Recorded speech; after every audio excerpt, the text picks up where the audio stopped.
महानगर हे जिल्हे कसे असावेत, हे जिल्हे आर्थिक प्रगत असावेत, इथली जनता सुखी समाधानी असली पाहिजे,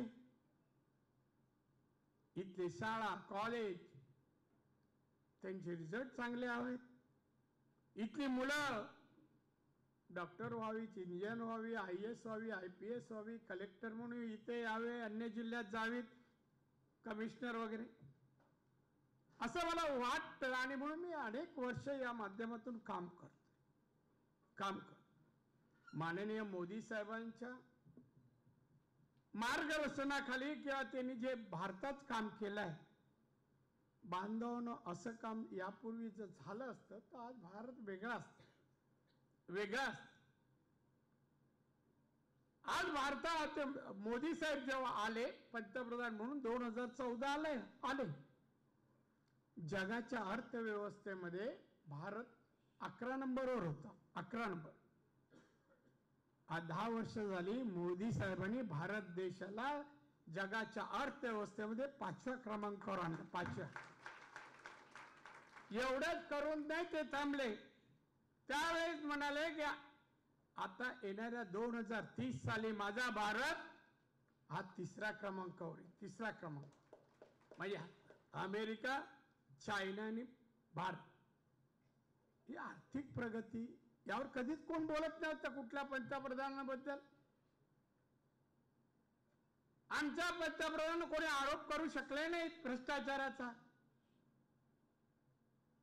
एक त्यागी व्यक्तिमत्व भारताला पंतप्रधान म्हणून मिळालंय, याचा आपल्याला गर्व आहे, घमेंड आहे.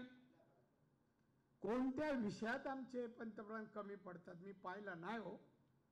मला अनेक पत्रकारांनी विचारलं. आत्ताही दुपारी टाइम्स ऑफ इंडिया यांची माझी मुलाखत आहे. मोदी साहेब 18 तास काम करतात. 18 तास. एवढंच नाही की प्रत्येक विषयाचं नॉलेज, विषय त्यांना चांगला ज्ञात असतो, कमांड आहे प्रत्येक विषयाबद्दल. आणि मुख्य म्हणजे भारत देश गरीब आणि भारतातील गरिबांबद्दल आस्था आहे.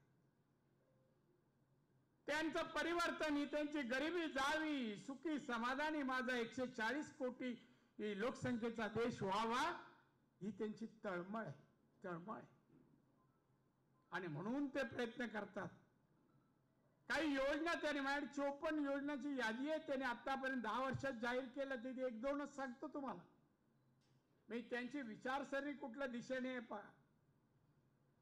कोरोना आला मार्च 2022 साली. जगामध्ये अनेक देशात लाखो लोक गेले. अमेरिका, फ्रान्स, ग्रीस, अनेक देशात लाखो लोक गेले. भारतातही गेले. मोदी साहेब ते पाहून गप्प बसले का? नाही गप्प बसले. त्याने वॅक्सिन निर्माण केली, औषधं निर्माण केली, देशात परदेशात वाटली, दिली. एवढंच काय, कोरोनामुळे कंपन्या बंद पडल्या. माझ्याकडे MSME उद्योग आहे, मायक्रो स्मॉल अँड मीडियम. कारखाने बंद पडले, कामगार बेकार झाले, फेरीवाले वगैरे छोटे मोठे उद्योग सगळे बंद पडले. गरिबांच्या घरी अन्न नव्हतं, उपासमार होत होती, घरातली मुलं रडत होती भुकेपोटी. मोदी साहेबांनी 80 कोटी जनतेला, 140 कोटी पैकी 80 कोटी जनतेला मोफत धान्य तेव्हापासून सुरू केलं, आजही आणि पुढच्या 5 वर्षात असणार. दूरदृष्टीचे आमचे पंतप्रधान. बांधवांना त्यांनी स्वच्छतेचा विषय एक आमच्या मान्यवरांनी सांगितलं की त्यांनी पहिला निर्णय घेतला स्वच्छता. त्यामध्ये एक निर्णय घेतला, ग्रामीण भागात महिलांना शौचालयाची व्यवस्था नाहीये. किती शौचालय 10 वर्षात दिले? 11,72 लाख. 11,72 लाख शौचालय. घराघरामध्ये पाणी प्यायचं द्यायचं, नळांनी पाणी द्यायला पाहिजे. किती जणांना दिली? 8 कोटी लोकांना घरात नळाने पाणी पुरवठा केला. 8 कोटी लोकांना. ज्यांना घरं नाहीत, गरीब आहेत, झोपडं नाही, अशा लोकांना पंतप्रधान आवास योजनेतून 4.25 कोटी घरं दिली. 4.25 कोटी. घरात आजारी माणूस पडला, मोठा आजार झाला, घरात पैसे नाही आहेत, गरीबाला काय उपाय आहे मरण्याशिवाय? मग मोदीने अशा घरांसाठी, अशा रुग्णांसाठी आयुष्यमान भारत योजना सुरू केली. त्या कुटुंबाला 5 लाखापर्यंत मदत मिळू शकते. 5 लाखापर्यंत. महिलांसाठी किती उद्योग. मी जेव्हा वेळ आहे चार्ज घेतला, त्या भारतीय उद्योग क्षेत्रात महिलांची संख्या 13% आहे. 13%. आता ती 29 झाली. SC/ST साठी सेपरेट योजना इंडस्ट्रीची 90% सबसिडीच्या पण योजना आहेत. आदिवासी आणि मागासवर्गीय महिलांना 90% पर्यंत सबसिडी उद्योजक व्हायला पाहिजे.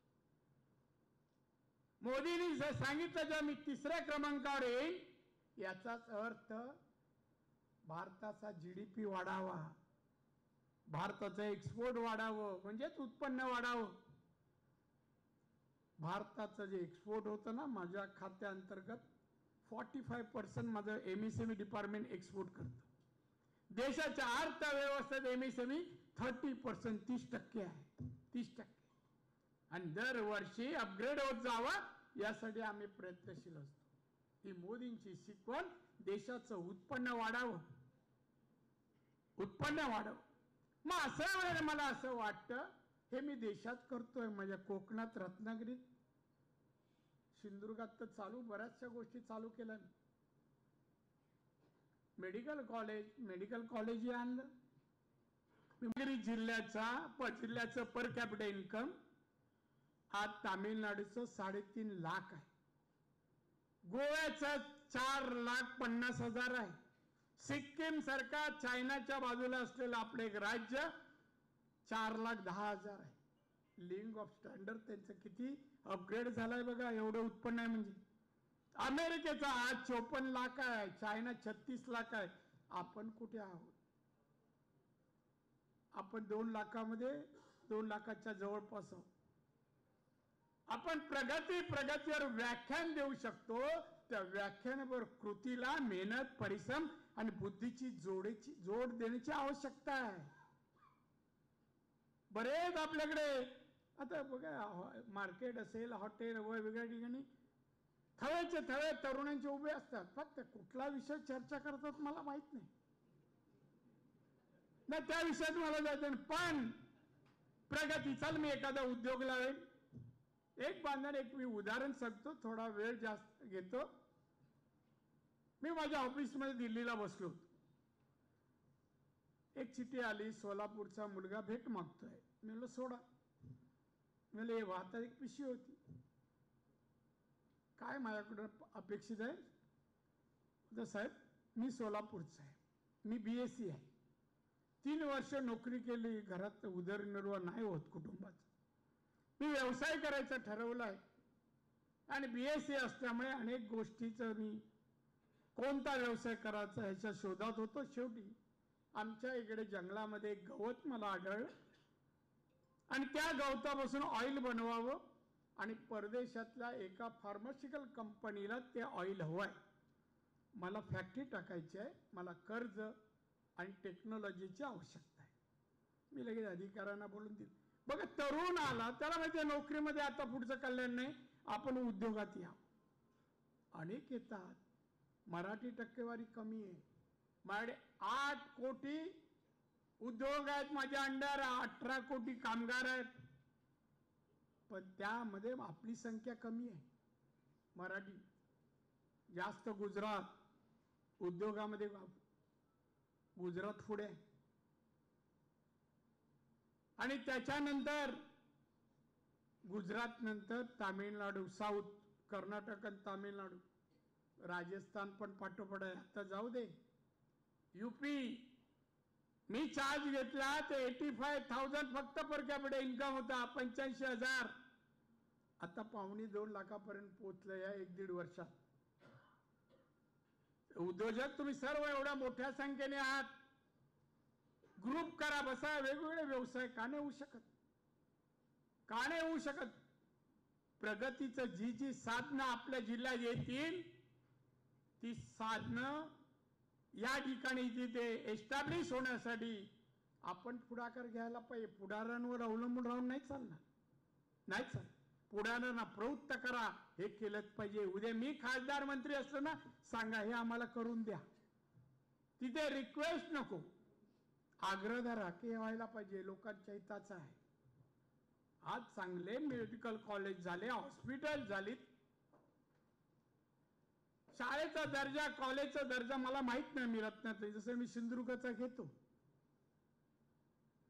सिंधुदुर्गामध्ये मी आलो तेव्हा 10वी-12वीचा निकाल 36% आत होता.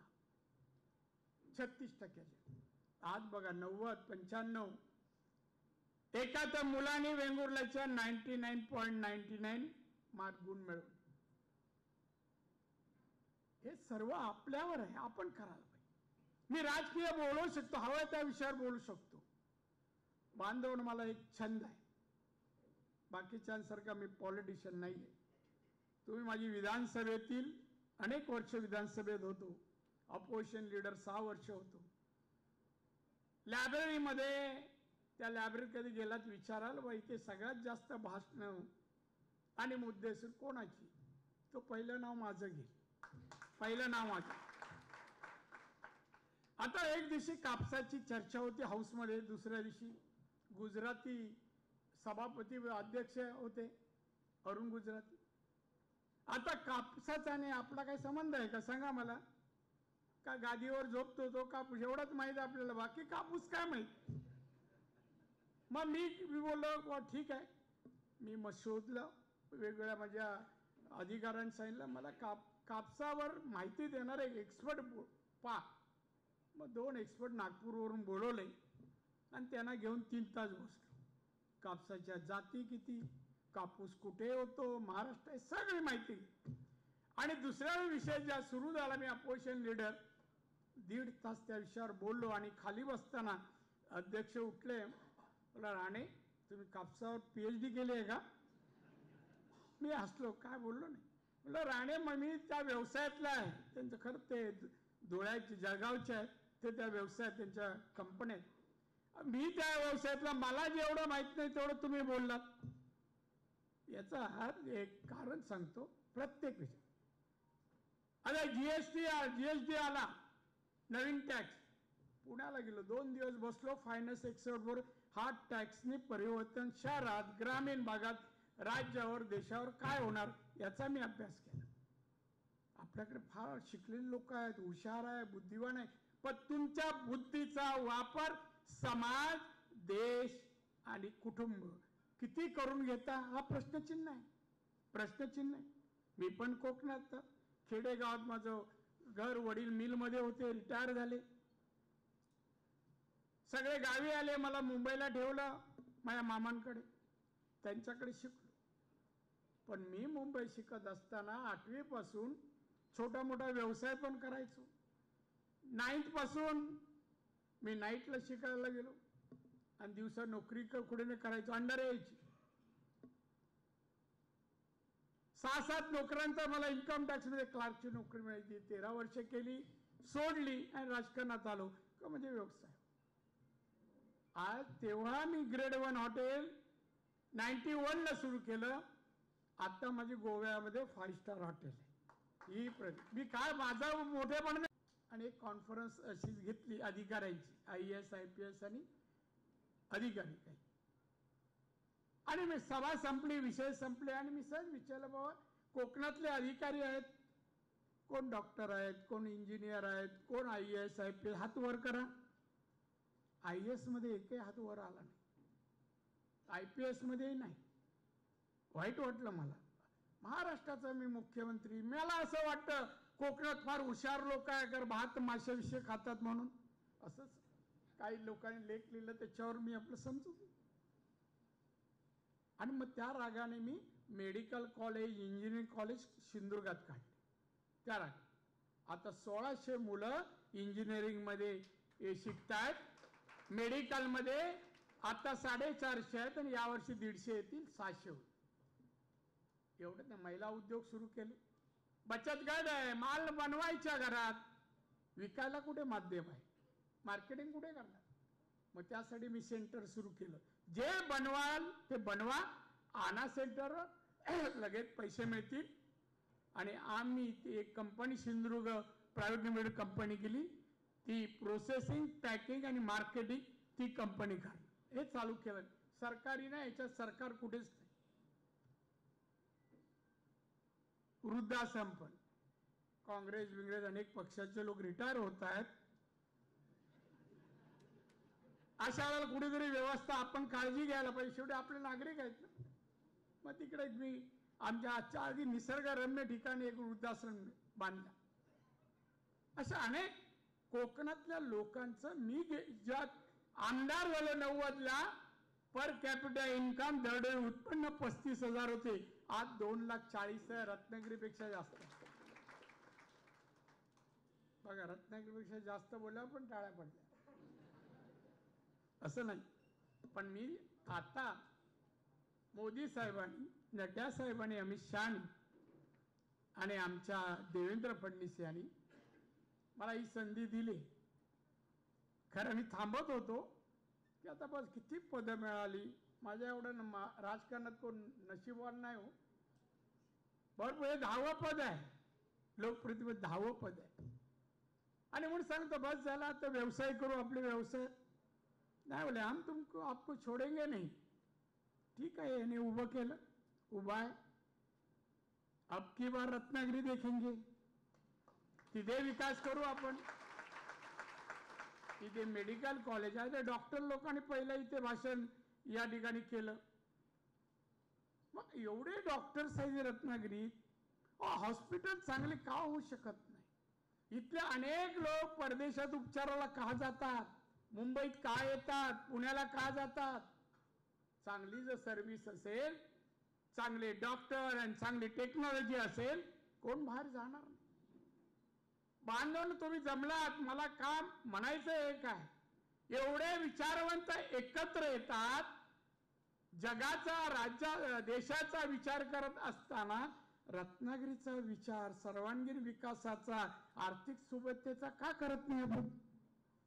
एकत्र वारंवार जास्त नाही की राणे आले तर 5-6 वर्षांनी अशी एखादी मिटिंग व्हावी. नाही, किमान 6 महिन्याने एक विषय घेऊन.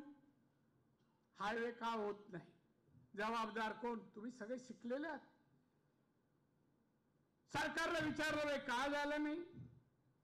मी PWD मिनिस्टर बाजूलाच बसले, त्यांना विचारलं बाबा का, कधी होणार.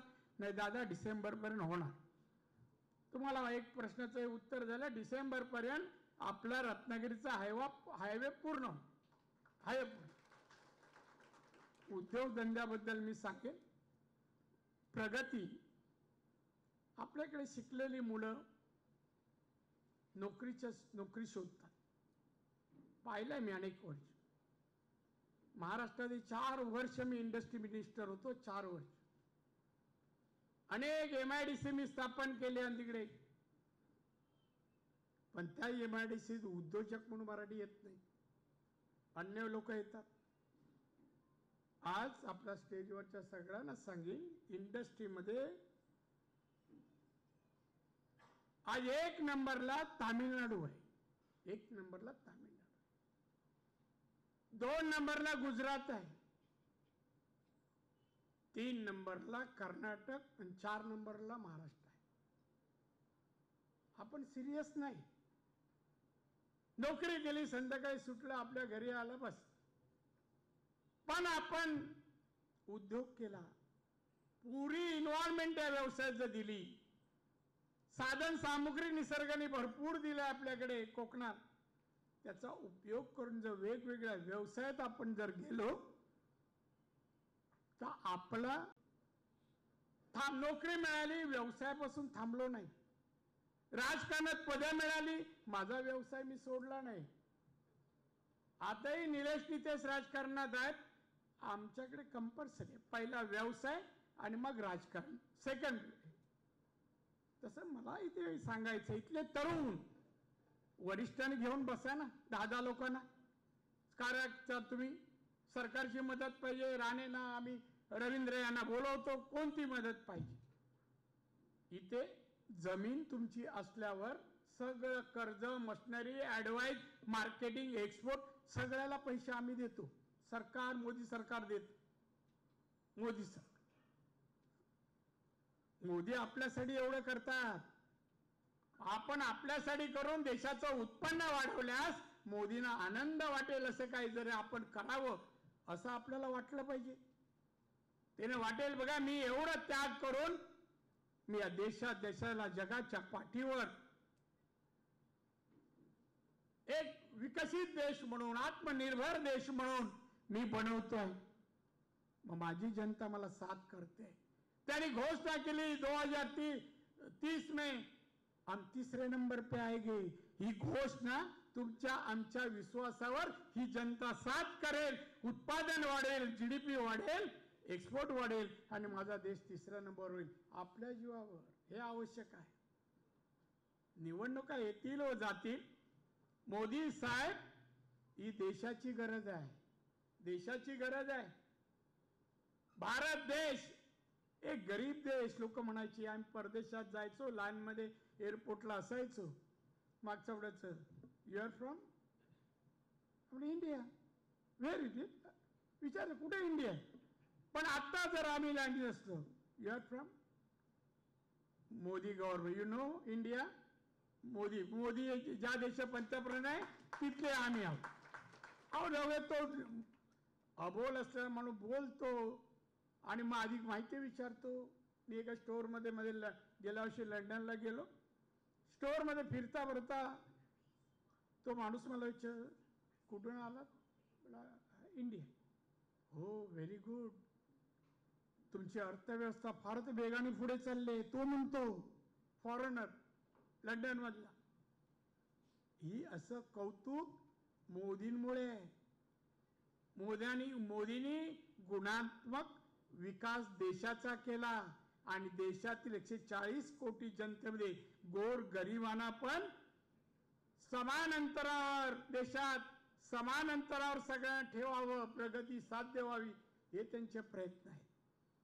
आणि म्हणून अबकी बार नरेंद्र मोदी साहेबच 3ऱ्यांदा हॅट्रिक करू द्या, पंतप्रधान होऊ द्या. रत्नागिरीचा जो त्यांच्या मंत्रिमंडळात मी परत गेलो खासदार होऊन, तो रत्नागिरीचा एकही प्रश्न मी शिल्लक ठेवणार नाही. नाही ठेवणार. तुम्हाला सांगावं लागणार नाही, सांगावं लागणार नाही. आणि मी 2-4 वर्ष नेत नाही. सिंधुदुर्गात 34 वर्ष लोकप्रतिनिधी आहे.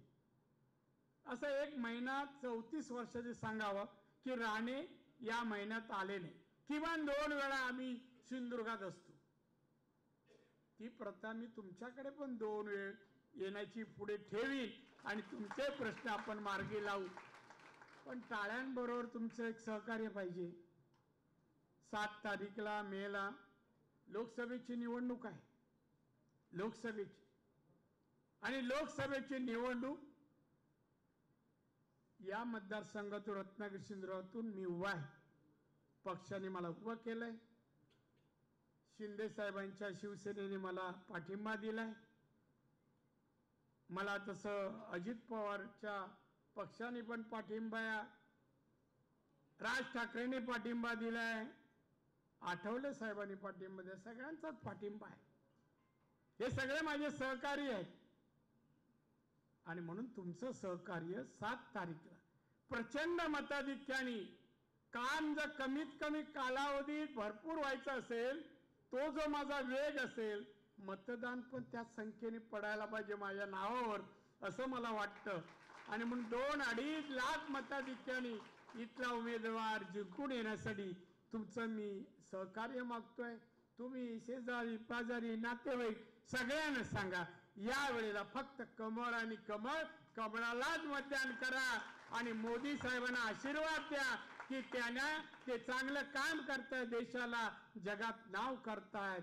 आपल्याला देश 140 कोटी जनतेला सुखी समाधानी करू पाहतायत. त्यांना आशीर्वाद देण्यासाठी मतदान करा कमळाला एवढी विनंती करतो. आणि आपण फार मोठ्या संख्येने आमच्या पक्षाने जी हाक दिली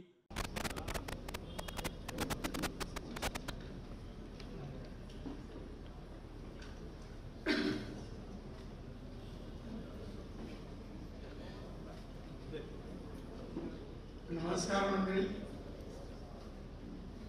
महायुतीची बैठक आज या ठिकाणी आहे आणि या बैठकीमध्ये उपस्थित असलेले सन्माननीय श्रीयुत रवींद्र चव्हाण, सार्वजनिक बांधकाम मंत्री, महाराष्ट्र राज्य, सन्माननीय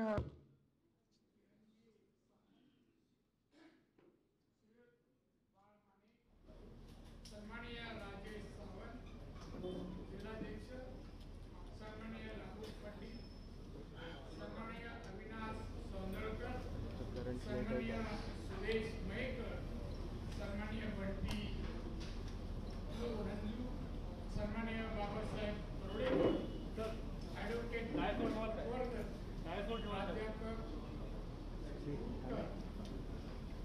मंचावर असलेले अन्य मान्यवर, या ठिकाणी असलेले सर्व पत्रकार मित्र, सर्व वडीलधारी मंडळी, विविध शब्दातील तज्ञ, बुद्धिजीवी, मान्यवर, भगिनींनो आणि मित्र, थोडा आवाज का गेलाय कळलं नाही. सर लाईट गेले.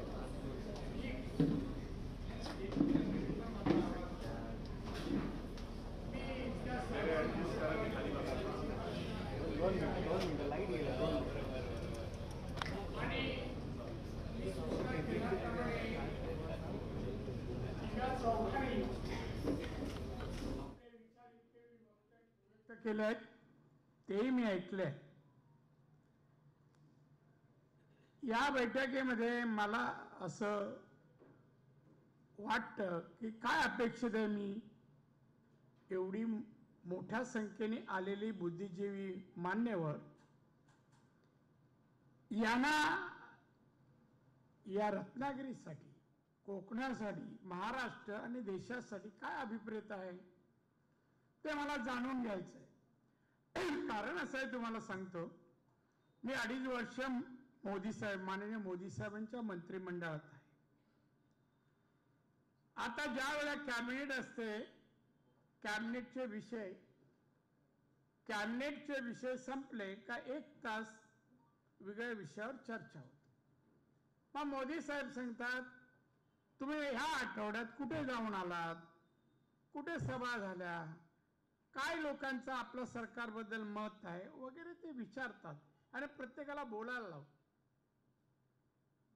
आज जेव्हा ही सभा आमच्या रवींद्र चव्हाण साहेबांनी आयोजित केली, मला वाटलं पुढच्या कॅबिनेटला रत्नागिरीवाल्यांना मोदी साहेबांबद्दल, भारत सरकारबद्दल गेल्या 10 वर्षात केलेली काम, मोदींचं कार्य, अमेरिकेसारखे अध्यक्ष अप्रिशिएट करतात, कौतुक करतात.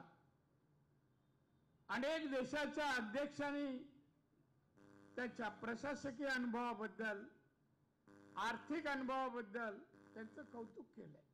असे मोदी आपल्याला 10 वर्ष पंतप्रधान आहेत आणि आता निवडणुकीला सामोरं जात असताना तुम्हाला काय वाटतं, मोदी का हवेत, मोदींनी काय केलंय, आतापर्यंत का झालं नाही. विरोधक यांचं म्हणणं आहे, नुसतं एकतर्फी बोलणं. विरोधकांचं पण म्हणणं काय, आता एक विषय नवीन आलाय, सगळे विषय ॲलिगेशन किंवा आरोप करून आमच्यावर झाले. नवीन विषय आला कालपासून, भारतीय संविधान हे म्हणे बदलणार. कोणाच्या आमच्या ध्यानी, मोदी साहेबांनी अनेक वेळा स्पष्टीकरण दिलंय, अमित शहाजीने केलंय, आम्ही भारतीय संविधान बदलणार नाही. याच्यातून असंतोष निर्माण करायचा, बाबासाहेबांच्या अनुयायांना त्याच्यामध्ये नाराज करून आमच्या विरुद्ध उभं करायचं. बघा बघा, बाबासाहेबांचं संविधान बदलत आहे, आमचं काही इंटेन्शन. तर हे सगळे विषय आहेत. त्याबद्दल मला जाणून घ्यायचं होतं की आता हे 7 तारीख झाली का मी अन्य ठिकाणी प्रचाराला जाणं अन्य राज्यात, त्यात तुमच्याकडून मला हे मिळेल. हे रत्नागिरी शहराबद्दल माझ्याही काय अपेक्षा आहे ज्या आपण राहतो किंवा मी कोकणी म्हणतो, तर माझा कोकण कसा असावा, सिंधुदुर्ग, रत्नागिरी,